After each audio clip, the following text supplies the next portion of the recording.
बिस्मिल्लाहिर्रहमानिर्रहीम। अस्सलाम वालेकुम व्यूवर्स, उज़्मा रिज़वान किचन में खुशामदीद। दुआ और उम्मीद यही कि आप यहाँ कहीं भी हों, ज़िंदगी मज़े और सुकून से गुज़र रही हो। ईद अल अज़हा हो और चप्पल कबाब ना खाएं, ऐसा हो नहीं सकता। इसीलिए हम ईद अल अज़हा से पहले आपको चप्पल कबाब बनाना सिखा रहे हैं, और अगर आप इस तरीके को फॉलो करेंगे तो आपके चप्पल कबाब बहुत मज़े के बनेंगे। तो आइए टाइम वेस्ट किए बगैर चलते हैं रेसिपी की तरफ। सबसे पहले आपको इंग्रेडिएंट्स बता देती हूँ। कीमा लिया है हाफ़ kg। कीमा या तो मशीन से बारीक निकलवा लें या फिर चॉपर में चॉप कर लें। अदरक ली है कटी हुई 30 ग्राम। लहसुन के जवे 30 ग्राम यानी 1 टेबल स्पून। मीडियम साइज़ की प्याज ली है 1.5। बड़े साइज़ की सब्ज़ मिर्चें 9 से 10। अनारदाना 1 टेबल स्पून। फ्रेश धनिया हस्बे ज़रूरत। बेसन मेजरमेंट के हिसाब से 3 टेबल स्पून।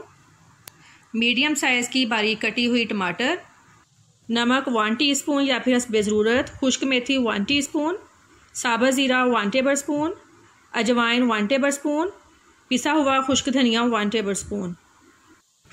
सबसे पहले तवे पे हम बेसन को रोस्ट कर लेंगे। फ्लेम हमने लो रखनी है और तब तक इसको भूनना है जब तक हल्की सी खुशबू ना आ जाए। हल्की सी खुशबू आना शुरू हो गई है, इसका मतलब है बेसन हमारा रोस्ट हो गया है। इन सारी चीज़ों को हमने चॉप करना है। लहसुन, अदरक और मिर्चें हम अलहदा चॉप करेंगे और प्याज अलहदा चॉप करेंगे, क्योंकि हमने प्याज से पानी निकालना है। आप लहसुन, अदरक, मिर्चें कीमे के साथ ही कसाई भाई से निकलवा लें। प्याज छोटे पीसेस में काट लें चॉप करने के लिए। पहले हम लहसुन, अदरक, सब्ज़ मिर्चें चॉप करेंगे। लहसुन, अदरक, सब्ज़ मिर्चें चॉप हो गई हैं। अब हम प्याज चॉप करेंगे। इसी तरह हमने प्याज को चॉप कर लेना है। मलमल का कपड़ा ले लें और उसमें प्याज को अच्छी तरह से निचोड़ लें ताकि जो पानी है वो निकल जाए, क्योंकि अगर पानी वाला प्याज डालेंगे तो कबाब हमारे टूटेंगे।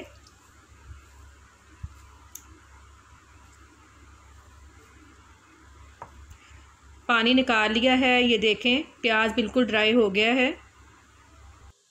प्याज को चॉप करके पानी निकाल लिया है। लहसुन, अदरक और मिर्चें भी चॉप कर ली हैं। अब हम इन सारी चीज़ों को कीमे में मिक्स कर लेंगे। कीमा आपका बारीक ही होना चाहिए। अगर कीमा थोड़ा सा भी मोटा हुआ तो कबाब आपके टूटेंगे। ये सारी चीज़ें हम कीमे में मिक्स कर देंगे। मैंने सिर्फ सब्ज़ मिर्चें डाली हैं, लाल मिर्च, काली मिर्च और क्रश चिली नहीं डाली, क्योंकि अगर सिर्फ सब्ज़ मिर्चें डालेंगे तो चप्पल कबाब का जायका बहुत अच्छा बनता है।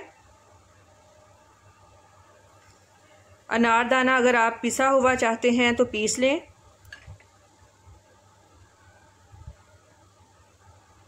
टमाटर भी ऐड कर दिया है। बेसन। अब इन सारी चीज़ों को डालकर अच्छी तरह से मिक्स कर लेंगे। तकरीबन 7 से 8 मिनट तक आपने अच्छी तरह से इसको मिक्स करना है। अच्छी तरह से इसको मिक्स करेंगे ताकि हर चीज़ कीमे के साथ अच्छी तरह से जुड़ जाए, कोई चीज़ भी अलहदा ना हो।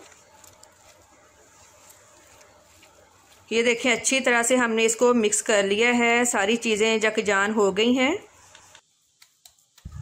अब इसको बाउल में डालकर रैप करके 1 घंटे के लिए फ्रिज में रख देंगे मैरिनेशन के लिए।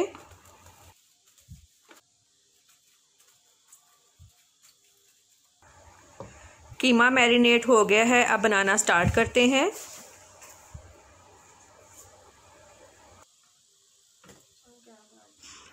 तवे पे ऑयल डाल लेंगे। फ्लेम हमने मीडियम रखनी है। इस तरह हम पेड़ा बनाकर तवे पे रख के ऊपर पानी लगाएंगे। जितना आप बड़ा बनाना चाहते हैं उस हिसाब से बना लें। इस तरह से अगर आप बनाएंगे आपके चप्पल कबाब बहुत बारीक बनेंगे। फ्लेम अब हमने लो कर देनी है। अब लो फ्लेम पे चप्पल कबाब रेडी करेंगे ताकि अंदर तक पक जाएं। साइडें इसकी चेंज आपने करते रहना है और इस बात का ध्यान रखना है कि आपके चप्पल कबाब जले नहीं। तकरीबन 5 से 6 मिनट लगे हैं इसको फ्राई होने में। फ़र्स्ट चप्पल कबाब हमारा रेडी हो गया है। जितना ये दिखने में खूबसूरत लग रहा है, टेस्ट में भी उतना ही मज़े का है। सब्ज़ मिर्चों वाले चप्पल कबाब आप भी ज़रूर बनाइएगा, ये बहुत टेस्टी होते हैं। क्योंकि अगर इसमें ज़्यादा मसाले ऐड करें तो चप्पल कबाबों में सिर्फ मसालों का जायका आता है, गोश्त का जायका बिल्कुल नहीं आता। मैंने ये सारे देसी मसाले डाले हैं। इन मसालों के साथ आपको गोश्त का जायका भी आएगा और मसालों का भी। दूसरा चप्पल कबाब भी हमारा रेडी हो गया है। बड़े चपली कबाब के साथ साथ आप छोटे चपली कबाब भी बना सकते हैं। ये देखें, मैंने छोटे भी बनाए हैं। बहुत ही मज़े के चपली कबाब हमारे रेडी हैं। ईद उल अज़हा पे ज़रूर ट्राई कीजिएगा और साथ साथ हमें दुआओं में याद रखिएगा। उम्मीद है आपको आज की हमारी रेसिपी पसंद आई होगी, तो इसलिए हमारे चैनल को सब्सक्राइब कर दें और वीडियो को लाइक लाजमी किया करें, ये बिल्कुल फ्री है। और कमेंट में हमें फ़ीडबैक लाजमी दें। आपके कीमती वक्त का बहुत बहुत शुक्रिया। दुआओं में याद रखिएगा। अल्लाह हाफ़िज़।